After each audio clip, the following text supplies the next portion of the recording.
semaine de la solidarité internationale à La Roche-sur-Yon, l'occasion de mettre à l'honneur toutes les cultures qui se côtoient dans la ville par le biais de conférences, de théâtre ou de marchés solidaires, avec une particularité peut-être, celle de l'espéranto. Là, pas de limite géographique à cette langue, à cette culture à part entière.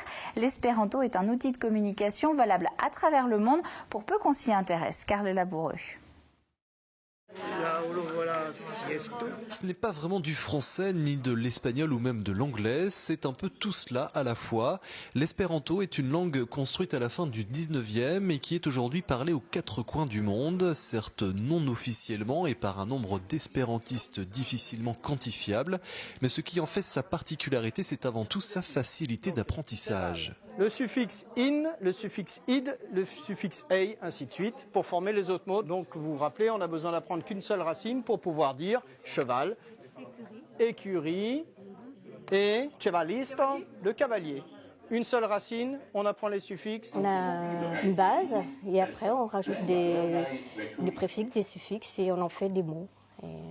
C'est relativement simple. Je l'ai appris vraiment très facilement. Et pour vous dire, j'étais lycéenne à l'époque, j'étais moyenne en langue. Et du jour où j'ai commencé à apprendre l'espéranto, j'ai vu mes résultats s'améliorer en anglais et en allemand.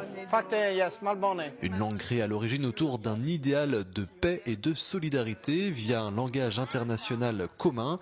C'est d'ailleurs toujours un peu la même philosophie qui anime les espérantistes au travers de leur voyage. C'est pour voyager autrement. Cet hiver, je vais aller au Cambodge, par exemple, et au Vietnam. J'ai trouvé sur Facebook des gens qui parlent espéranto que je ne connais pas et qui vont m'accueillir chez eux. Donc je vais aller chez eux, je vais manger avec eux, je vais visiter le pays avec eux. Et c'est pas des gens qui ont appris l'espéranto pour gagner de l'argent ou pour travailler dans un office du tourisme. Non, c'est vraiment pour rencontrer des gens. Près de 130 ans après sa création, l'espéranto est ainsi devenu un véritable réseau social à travers le monde. C'est un peu ce que recherchait finalement son créateur, Zamenhof. Pas de best-of.